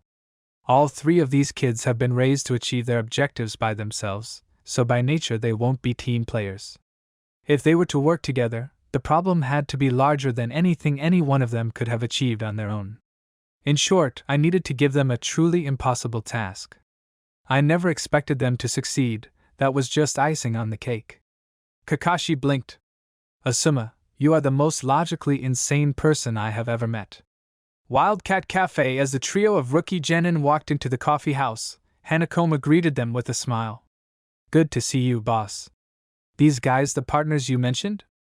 Naruto's smile was visible above his new high-collar jacket. Yup. H-san, I want you to meet Shikamaru and Ino, my new teammates. Ino, Shikamaru, this is H-san, the single greatest coffee maker in the world. Hanakoma's smile widened as he scratched the back of his head. Well, I don't know about the world, but I'm certainly one of the best in Konoha. So, since you kids are here celebrating your team confirmation, first round's on the house. Shikamaru paused for a moment. How did you know that we're here to celebrate coming together as a team? Hanakoma just laughed. Don't be so suspicious. I had already asked Phones to bring his new team in to meet me the other night, so I knew you'd be coming in at some point or another, and from the bright looks on everyone's faces, it was rather easy to assume that you'd all passed your sensei's little test. That answer seemed to satisfy the young shadow user, so the team took seats at the front bar. As Hanakoma moved to the back of the bar to fill their orders, Ino turned to Naruto. How is it that you met Hanakoma-san? She asked. Naruto turned to her from turning down the volume on his headphones. Well, it was about 3 years ago, just after I joined the academy. I was walking home when I noticed H-san closing up shop, and he asked me if I wouldn't mind helping him. He gave me these headphones as thanks, and I've been coming back ever since. Hanakoma set the drinks down in front of the team. Yeah, you should have seen the kid when he first came in here. I had to lean so far of the counter to see him that it was funny. This received a giggle from Ino and a snort from Naruto, who hid his fake scowl in his house blend. Shikamaru smirked and slowly shook his head at his new teammates' antics. We're either going to kick so much ass or fail miserably, and either one is going to be a hell of a ride. As the three genin animatedly chatted with the store proprietor, Naruto detected three approaching minds in a foul mood. Please don't let it be the drunk idiots again. As they got closer, Naruto was able to make out individual thoughts. Can't believe he let the asshole pass without ever even working with us, some teamwork. I can't believe. WE passed. And on Sasuke-kun's team too. I can't wait to tell Ino. Bet that bitch didn't pass at all. After all, she's on Naruto's team. That one-eyed bastard had better have some better things to teach me than that. Getting slowed down by teammates won't do anything to make me stronger. Ino was the first to notice the pained expression on the young telepath's face. Are you okay, Naruto? Before the smaller blonde had a chance to answer, the doors to the shop opened, revealing a battered Team 7. Kiba took one look at the three sitting at the bar before laughing. Heh, here to drown your spirits about failing, huh? Well, too bad, but thanks for keeping our seats warm. But it's time for you losers to let those who are here to celebrate victory have their appropriate seats. Shikamaru glared daggers at the dog tamer. I don't know what nonsense you're babbling on about, Kiba, but we're here to celebrate passing our sensei's test, and would be very appreciative if you'd get lost to let us do it in peace. Sasuke snorted. Quit lying. As if three losers like you could even pass the most basic of tests. I don't know how any of you even graduated from the academy in the first place? Yeah, like they would even let a butch be a ninja in the first place. Sakura piped in. Hey! I don't care if you kids want to order something, but I draw the line at throwing insults at my customers. Hanakoma declared, looking menacing even from behind the counter. Kiba only smirked. We're not insulting anyone, we're just calling trash what it is, trash. You're treading on thin ice, Inuzuka, Ino declared, standing up from her bar stool. As the insults flew, Naruto leaned over the counter while increasing the volume on his headphones. Where's all this noise coming from? Why is it so loud? It feels like my head's going to explode. As Naruto was leaned over, Sasuke walked towards the bar. Trying to play the silent type, huh? I'll teach you what happens to those who ignore me. Without hesitation, Sasuke shoved Naruto's head into the bar counter, breaking his coffee mug and scattering his meal all across the countertop. Before Naruto even had a chance to cry out in pain, all three members of Team 7 found themselves literally flying out the front door of the cafe. As the doors swung back, they heard Hanakoma shouting at them. And never darken my establishment ever again!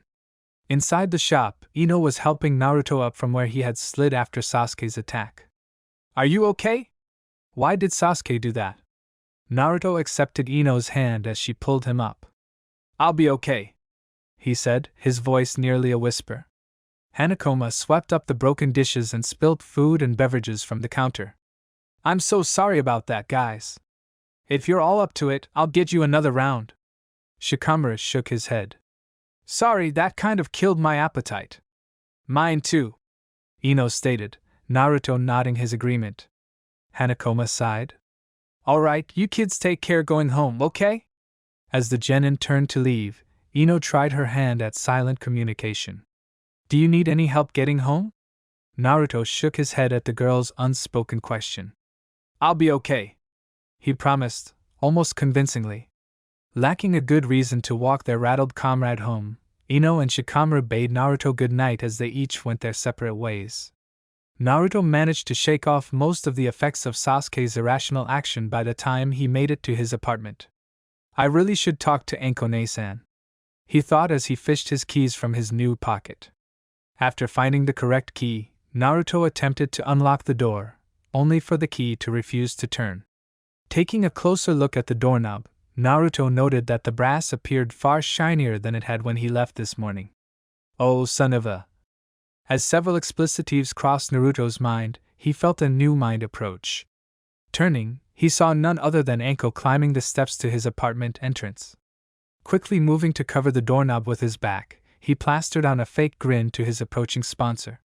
Hey, Ankone! I was just thinking about you. Anko didn't need any of her 12 years of psychological training to tell that the smile and cheer coming off the blonde was faker than a $3 bill. Still, it wouldn't do to upset him any further, so she played along for the moment. It's been a while, kiddo. Sorry, I haven't had a chance to come by much since the start of the last year. Naruto's fake grin just stretched a bit more. It's okay. I'm sure that those Psyche guys needed a lot of your help to catch the bad guys. At that, Anko almost felt like she could physically rip the psychological mask the pint-sized brat in front of her was wearing off. But that would be counterproductive, so she continued with his act. Yeah, but I hear that you're going to be one of the ones chasing them now. Congrats on passing, kiddo. Naruto could feel his heart breaking on the inside. Without Anko, he knew that he likely wouldn't be alive right now, but he still couldn't bring himself to tell her what his landlord had done. Thanks. I'll have to introduce you to my team. Anko had to choke back a sigh, as well as suppress her anger. He had cleaned off almost all of the coffee stains, but she could still see the quickly healing bruise and nicks on his face. She had also seen the shiny new lock on the door that her soon-to-be adopted little brother had tried to hide from her. Still, she felt that she needed to continue the game. That's nice, why don't we talk about it inside? Naruto's mask finally faltered, if just marginally. She knew how to play this game well, and she had efficiently backed him into a corner from which he could not escape. His grin only faltered a little as he made one more futile move. I'd love to, but my key broke off in the lock. Anko finally gave in to that sigh that she had been holding back. Please cut the crap, it really doesn't suit you. The landlord locked you out again. Even though it was a statement, Naruto answered anyway. Yeah, he did. Anko shook her head. I'll have to deal with that man later. Come on, kiddo, you're coming home with me. Naruto stood silent for a moment, shocked. You mean it? Anko gave the blonde a smile, far more real than the one he had given her moments ago. Yup. You're not staying in this dump a day longer.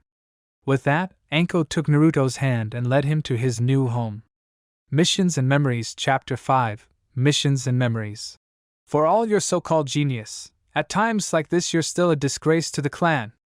I'd rather be a disgrace to the clan than forget to whom I owe the most. Have you no shame? You owe the clan me everything. We made you who you are. You are responsible for my existence, certainly, but you didn't make me who I am. Look, regardless, I think he would have wanted you to take his position, that's all I'm trying to say. Who else would be better than his partner? It's because I'm his partner that I can say no. Where he was a composer, I am little more than a very efficient brush. As such, I have no right to try and finish his composition. You are an Uchiha. None are better composers than we. And that is the reason you will drive this clan into oblivion. Blink blink asterisk Uchiha Itachi, Konoha's class missing Nin, wanted for the murder of all save one of his family, former ANBU captain, and current member of the Akatsuki criminal organization, suddenly sprang up from his bed, sweating bullets.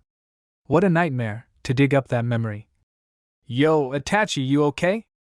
Hashigaki Kisame stood in Itachi's door, obviously being summoned by his housemate's apparent distress. Itachi shook his head to clear the last vestiges of sleep from his mind. I'm okay, just some bad memories. Kisame chuckled lightly, shaking his own head. Head, don't we all have a few of those? Yeah, I suppose so. Itachi replied, staring into space. No matter how many times I think about it, I can never get over the fact that I have deviated from his plan. Maybe I should. Itachi's thoughts were interrupted by Kisame. Oh yeah, now that you're up, we got some orders from Pain. Itachi turned to his newest partner. New orders? Kisame nodded. Yup, apparently one of our contacts in your old hometown has quit talking, so we're supposed to go find out what happened to him. Itachi rose from his bed. To Konoha, then. It's been a long time. Kisame smirked. While we're there, I won't mind if you visit that lady friend of yours. Itachi immediately snapped to face the shark-like man. What are you talking about?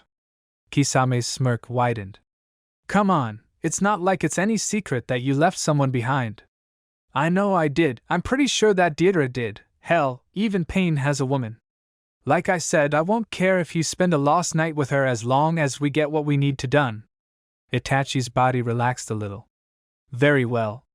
Since I'm not getting any more sleep tonight, we may as well prepare to head out. Kisame smirked yet again. Training Ground 13, Konoha. Mission complete.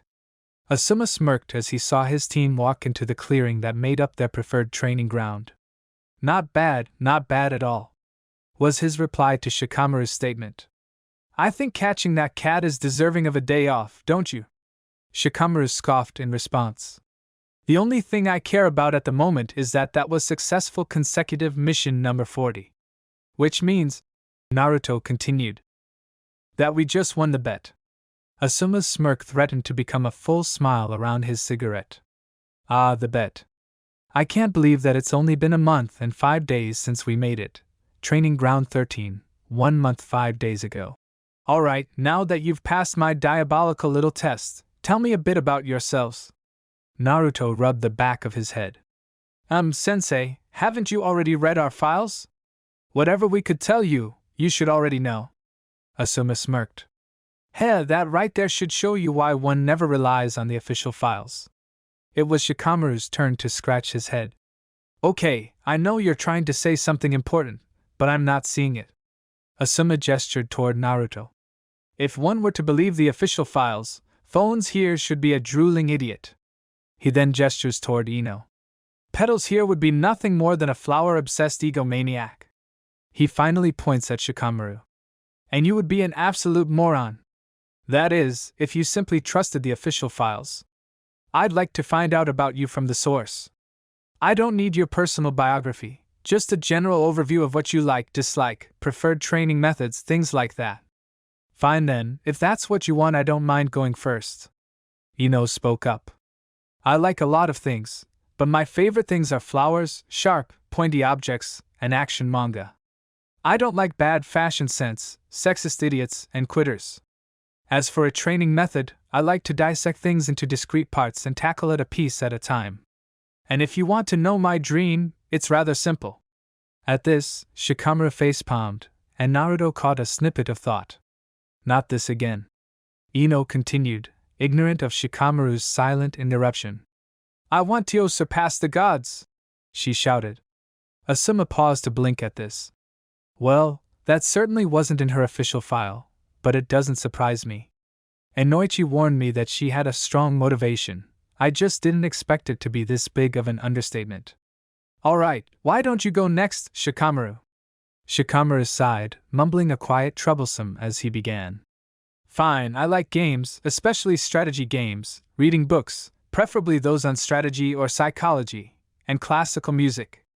I loathe those who abuse those weaker than themselves, especially children, and I don't care for those who look to others for a solution without thinking for themselves. As for training, I like to see, then do. Not going to share your dream? Asuma asked. No, too troublesome, was his answer. Asuma shrugged at that. He's about what I expected after seeing him in the game shop, a genius without a solid motivation until confronted with a problem. He's the type who make excellent field commanders, but poor political leaders. Okay, Phones, your turn. Naruto scratched the back of his head again. My likes? I like graffiti, I guess.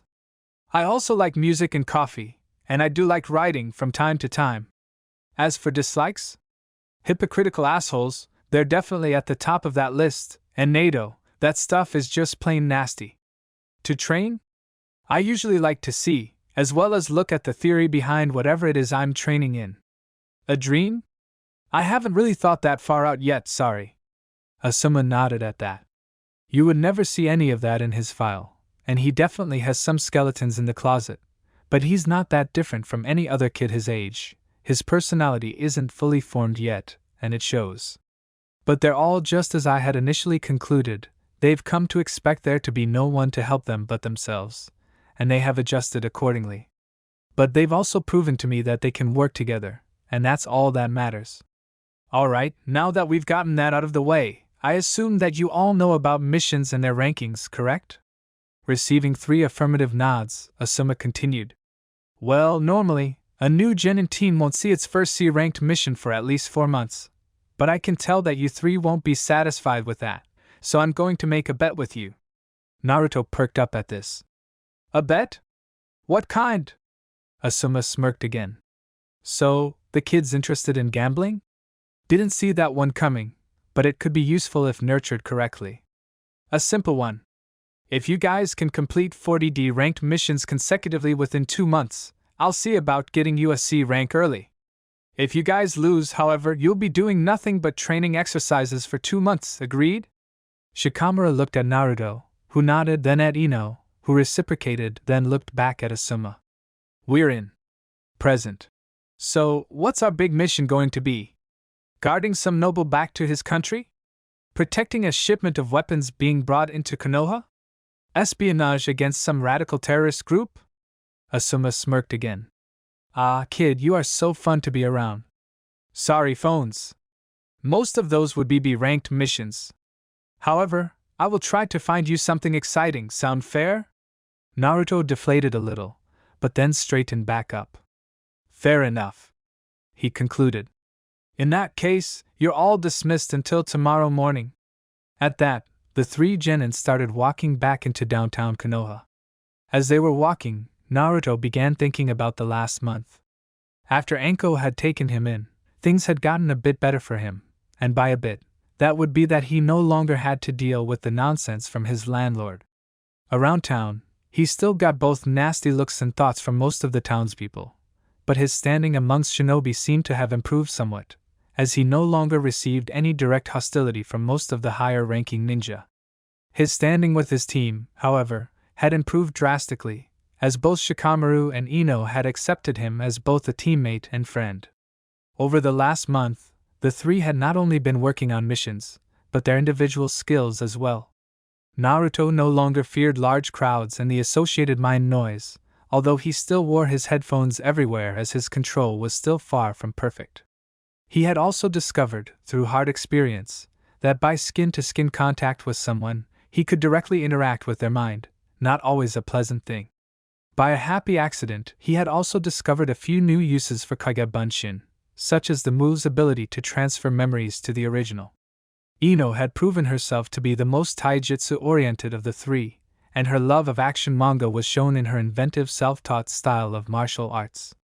While her taijutsu skills were showing a lot of promise, she had also shown a bent for genjutsu, and she had begun work on a completely original illusion. Shikamaru had proven himself a brilliant strategist, time after time creating brutally effective plans to end a mission in the shortest time possible, and his strategic ability had only improved with practice. His skill with his family's shadow-style jutsu had also improved, making him the most dangerous member of the team. What do you think, Wildcat again? Ino's thought snapped Naruto out of his. Yeah, sounds great, he replied, trying to suppress a yawn. While chasing that twice-damned cat for the 3rd time hadn't been challenging, Naruto had just used a piece of sushi in one of Ino's many noose traps. It had been a long day, and the coffee sounded rather good to the young shinobi's caffeine-addicted bloodstream. It didn't take the trio long to reach the coffee shop, their increased running speed a testament to their training. Just as Naruto reached for the door handle, the door was swung open from the other side, knocking the young ninja backwards. I apologize, I didn't see you there. Looking up, Naruto saw 2 men, one of roughly average height, the other approaching 7 feet in height, standing in the doorframe he had just attempted to go through. Both wore the same outfit, a black, full-body cloak embroidered with red clouds, as well as large straw hats with ceremonial bells that covered most of their faces. It's all right, Naruto answered, taking the outstretched hand of the smaller of the 2 men. As the man helped the young ninja up, he made a small noise, almost audible to the other 2 young ninja nearby. Naruto, though he couldn't hear it, felt a ping of recognition from the man. Once he was back on his feet, Naruto was able to get a good look under the man's hat, and he mimed the ping the man had given him. Wait, are you? Before Naruto could complete his question, the man took 3 objects from his pocket and placed them in Naruto's hand. For your trouble, he quickly said, then motioned to the other man to follow and walked off. Hey! You could at least say you're sorry! Ino called after the retreating men, fist shaking dramatically. You okay, phones? Shikamaru asked, moving to his friend's side. Naruto looked back at the retreating figures, then to the 3 objects the stranger had placed in his hand. I'm fine, he answered, a look of bewilderment on his face. What did he give you? Ino asked, looking back to her teammate. In answer, Naruto held out his hand. In it were 3 pins, one red with an orange flame, one bearing the word live in orange-yellow letters on a black background, and one with a red pinwheel on a light blue background. Something about the pins felt familiar to the headphones-wearing blonde, but one thought still rung through his mind. Was it really him? Elsewhere, did you give him Itachi? Itachi pulled the brim of his hat just a little lower. Just something I can't use anymore, but he should be able to put to good use. Kisame shook his head. I don't think I'll ever understand you. Itachi HMMD in response. To think that he's already a genin. He's advancing faster than even Jiraiya had anticipated. Could he be more like Minato than I thought? So, what are we going to tell Pain? Kisame asked as the two continued down the road. The truth, he died of cardiac arrest. Time claims everyone, eventually. Indeed, the man that the two had been sent to find, one Abarai Renji, had died on the operating table 3 weeks ago, from complications arising both from the man's age and his weak heart. He had been an intelligence officer before his retirement from the Konoha Ninja Corporation, and had been supplying the Akatsuki with information from his still active network of spies throughout the world. Losing him was a blow to the organization's abilities, thankfully not a crippling one. Well, since that's all taken care of and everything, I think I'll take a walk, Kisame said, starting to veer off the main road toward the seedier side of town. The large man didn't get far before the back of his cloak was caught. Where do you think you're going? Kisame looked back at his partner over his shoulder, a nervous smile on his face. Well, the job's done, and you probably want some privacy when you see your lady friend and little brother, so I thought I'd just kill some time while waiting for you. Itachi's eyes narrowed under the brim of his hat. You can kill time by contacting Pain and delivering our report over the remote link. I will meet you at the North Gate in 2 hours. Kisame deflated. Why me? Konoha Intelligence Division Building Anko stretched as she walked back into her office. The day had been long and boring, although some would consider no new prisoners in need of her skills to be a good thing. Looking away from the door, however, caused Anko to immediately revise her opinion of the day. What the fuck are you doing in my office, Haruno? Haruno Shizuru, head of Konoha Social Services, sat at Anko's desk, both feet on said desk, a shot glass of Anko's private sake stash in her hand. Waiting to deliver a message, of course, she replied, downing the contents of the shot glass. Excellent reserve, by the way. Anko resisted the urge to simply murder the woman where she sat. What message? And get your fucking feet off my desk. Shizuru tooted as she complied. Such language. I hope you don't use it around the house with such an impressionable child around. Anko was really considering murdering the woman now. Message, then get out. Shizuru sighed dramatically. Oh, very well. We at Social Services were merely wondering why you defied a direct order and adopted one Uzumaki Naruto. After all, your request had been legally denied, several times as I recall. For a moment, Anko appeared to be grinding her teeth, then, oddly, she relaxed. I don't know what you're talking about. I haven't adopted anyone. Naruto is legally an adult, after all. He's simply staying at my place until a matter with his former landlord is settled. It was Shizuru's turn to grind teeth. Is that so? Then why hasn't he filed a change of residence form with Social Services? It almost looked like Anko was suppressing a laugh. Again, he's legally an adult, and therefore out of Social Services' hands. As a ninja, the only one he reports to now is his superior officer, and he doesn't work for you. Shizuru's anger was almost visible at that comment. Is that so? Well, I wouldn't count on that for very long, if I were you. Anko started to smirk openly. That sounded pretty damn close to sedition to me. Want to see what the ANBU and old man have to say about that? Shizuru paled, realizing that she had just said that last part out loud. Quickly schooling her features, she replied, No, that's fine.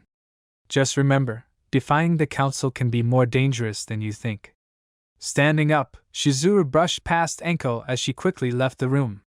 I fucking hate that woman, was Anko's thought as she walked to her desk. Sitting down, the interrogator threw the used shot glass into the trash before reaching into her desk and pulling out a new one for herself. As she began pouring a few fingers of the foreign brandy into the small glass, a knock came at the door. "Is this Mitarashi Anko's office?" a man in a black cloak and straw hat asked. Anko took one look at the man before returning to her drink. "Sorry, pal, I don't take walk-in visits. You might want to take this one," the man said, walking through the door and removing his hat. Anko looked back up, eyes going wide in surprise. "Itachi? A History Lesson Chapter 6, A History Lesson. Thanks again for coming and helping me. With most of the staff being reassigned with the last graduating class, all of my paperwork has been piling up."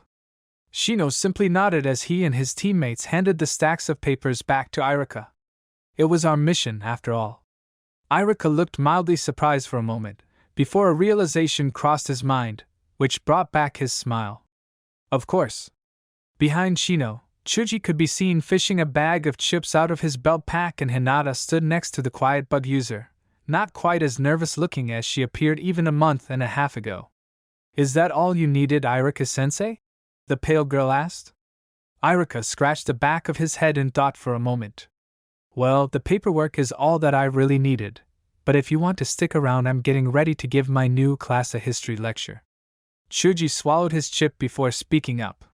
"History? What time period?" Irika smiled again. I nearly forgot that history was Chuji's favorite subject. It's just a general overview. This class is an introductory, and like I said, most of the staff has been reassigned after your graduation." Shino turned to Hinata, who gave a small nod, then to Chuji, who shrugged his shoulders before returning to his chips. Turning to face Irika again, the sunglass-clad ninja nodded. Several minutes later, Irika walked into his classroom followed by Team 8, the later taking seats off to the side of the class, as the teacher looked over his class. "Alright, since everyone is here and seated, let's get started. Yesterday, we talked about the lessons we could learn from the past, so today we're going to go over a general overview of history." There were several groans from around the classroom, which were quickly silenced by a glare by the scarred Chun-Nin. Now, as I'm sure some of you are thinking, what good is this stuff going to be on the battlefield? After all, the past is done and over with. Well, I'm here to tell you that the past is infinitely instructive. To use an ancient saying, those who are ignorant of history are themselves doomed to repeat it. To a shinobi, this can mean using a tactic that had been proven faulty years ago, causing not only a mission failure, but possibly the deaths of his or her entire squad. Allowing his statement to sink in, Irika moved to the blackboard and started to write several dates upon its surface. Now, we won't be going fully in depth with this lecture, but we will be doing a general overview of history as we know it. Now, can anyone tell me what the event that occurred 200 years ago is called? A brown-haired kid wearing green goggles and a long scarf in the middle of the back row raised his hand. Sensei, isn't that event called the Split?" Irika nodded, writing the term under the appropriate date on the board. "That's correct, Konohamaru. The Split was a cataclysmic event that happened 200 years ago, and from surviving records, we know that in a single day and night more than half of the human population was wiped from the world. Along with their deaths, humanity also lost a lot of its technological skills. That said, there still exists a large amount of technology from the before-Split era. Now, who can tell me what the 4 families who retained a large amount of their technical skills and history from before the Split are called?" A girl with black hair and pure white eyes answered, but didn't bother with raising her hand. "That's easy, they're the old clans." Irika shook his head. "I'm sorry, Hanabi, but that's incorrect. Does anyone else know?" Hanabi sputtered slightly in indignation as another young girl, this one with short brown hair, a high collar coat, and black sunglasses raised her hand this time. "Sensei, those clans are referred to as the ancient families. The 4 are our own Nara, the Namikes, the Korea, and the Kibito family from Mist." Irika continued to write on the blackboard. "Very good, Shurji. The ancient families are indeed the Nara, Namikes, Korea, and Kibito. As all of you are aware, the Nara family is the first family to dwell in Konoha, and Korea Kokishiro-sama resides over Hinokuni as daimyo.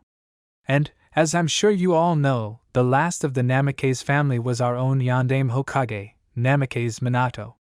After writing the next date on the blackboard, Irika turned back to the class. "Alright, Does anyone know what the time period from the year 25p.s to 110p.s is known as? A boy in the front row, with black hair, glasses, and an eternally runny nose raised his hand. Sensei, that's the Warring Clans period, that end. When Daimyo Kariya Kazuki made Konoha Hinokuni's military center. Irika smiled. Very good, Udan. We'll get back to the end of the Warring Clans period in a minute, but for now, who can tell me which two clans were most responsible for helping establish the 5 major nations? For a moment, no one raised their hand.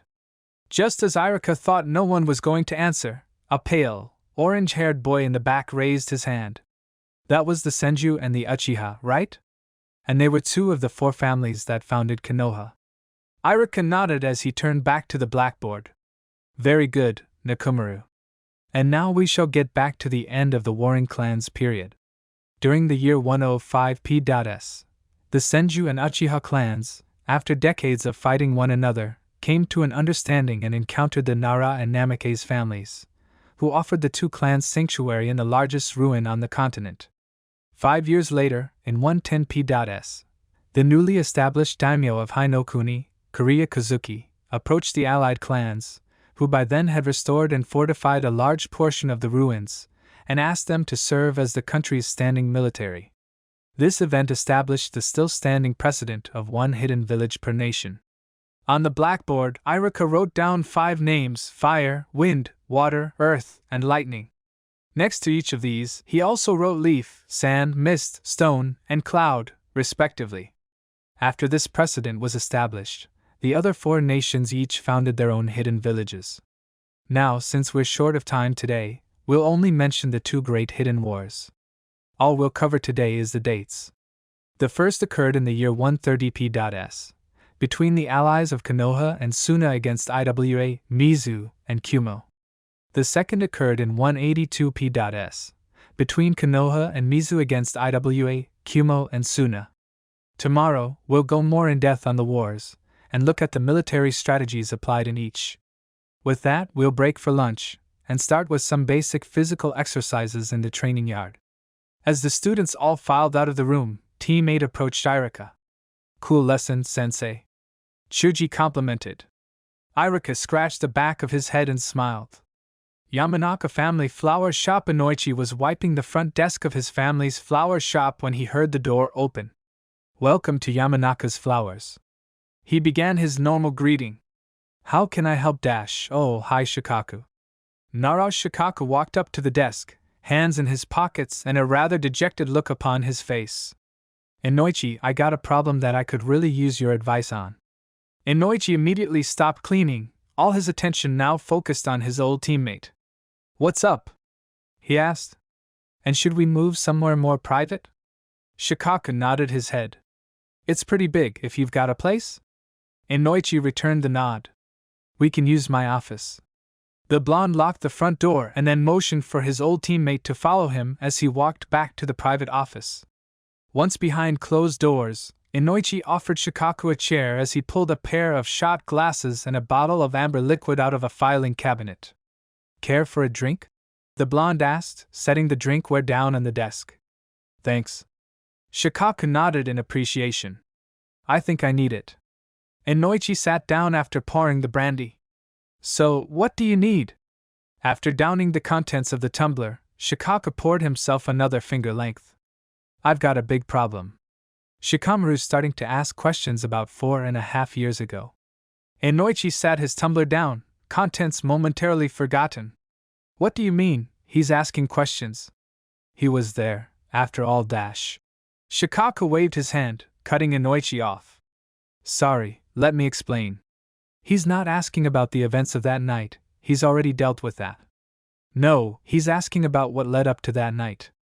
As he puts it, it doesn't take a genius to see that Uzumaki is treated differently by this town. I tried to give him the runaround, but I think that might have made it worse. Inoichi ran a hand through his hair, sighing. Well, isn't this just wonderful? What has he been asking, specifically? Shikaku eyed his brandy as he replied. At first, it was pretty routine, for him anyway. He was trying to figure out some of Uzumaki's early history, where he came from, that kind of thing. Then, 2 months ago, he came in asking me about telepathy. Inoichi's eyebrows rose slightly. Telepathy? I had heard the rumors, but I didn't think that they were that accurate. Shikaka sipped his drink before responding. Yeah, well, they're not as accurate as you would think. That was just the beginning. A week or so later, he started asking about Itachi and the whole Uchiha fiasco. I think I kept him running in circles for a little while, but when he came to me asking about 11 years ago, I thought my heart was gonna stop right then. Inoichi dropped his tumbler this time. He asked about 11 years ago? What the hell did you tell him? Shikaka downed the rest of his tumbler. I told him to lay off this one. In hindsight, that was probably the worst thing I could have said, but he's already towing some S-class secrets. Your girl hasn't been asking anything out of the ordinary lately, has she? Inoichi shook his head as he processed Shikaka's last statement. No, nothing that I wasn't anticipating anyway. She's on another one of her pet projects, and all she's been asking me about is the genjutsu psychophysical effect. What does she have to do with Shika's questions about 4.5 years ago? Shikaka shook his head. Just trying to figure out if that crazy kid of mine is in this alone or not. Don't get me wrong, I like nothing better than seeing him working on a team for the first time, but with this particular band, I've had to keep myself expecting anything. Inoichi shook his head, letting out a slow breath as he did. Midarashi may be a psychological prodigy, but she didn't think this team through very well. Shikaka shook his head, chuckling lightly as he poured both of them another shot of brandy. I think you're wrong there. Inoichi gave his former teammate an odd look as he accepted the tumbler. What do you mean? Shikaka continued to chuckle. Think about it. Shika's already proven that he'll do anything to protect a friend. Hell, they never found 4 of the bastards, and of the 2 they did find, only one was able to talk. Inoichi downed the entire tumbler in one shot. Not to get off subject, he started. But what did they do with that last son of a bitch? Shikaka's chuckle got darker. A lot darker. Old man Hiruzen gave him to Ibiki, and Ibiki gave him to Midarashi. On paper, he's in a non-existent cell in a non-existent wing of TNI. Personally, whatever she did to him wasn't near punishment enough. Inoichi was starting to wish he had something a lot stronger than 170 proof in his office. Agreed. I supervised both Naruto's and Shuji's recoveries. I still have nightmares about what they did to those kids. I'm just glad that both they and Shika recovered psychologically. Shikaka leaned back in his chair. Yeah, well, unlocking a power that hadn't been seen in more than 100 years, scoring your first 5 kills, and seeing 2 kids near your own age having that done to them would put some strain on a person. Like I said though, he got over that part. Inoichi stared at the now empty bottle. You think he's out for revenge? Shikaka shook his head. No. I think he's got something else in mind. Something bigger. Inoichi leaned onto the desk. I can't tell you what to do, but if it were me, with everything you told me, I'd tell him the truth. Shikaka stared at the blonde. What? Look at it this way, coming right out and giving him the full truth is far better than him running around, finding half-truths and erroneous prejudices. We're still talking about several S-class secrets here, penalty of death and all that. Inoichi leaned back in his own chair. True, but I think we can safely say that Shika is going to find out all of this, one way or another. Read him in, and explain all of the risks before you do.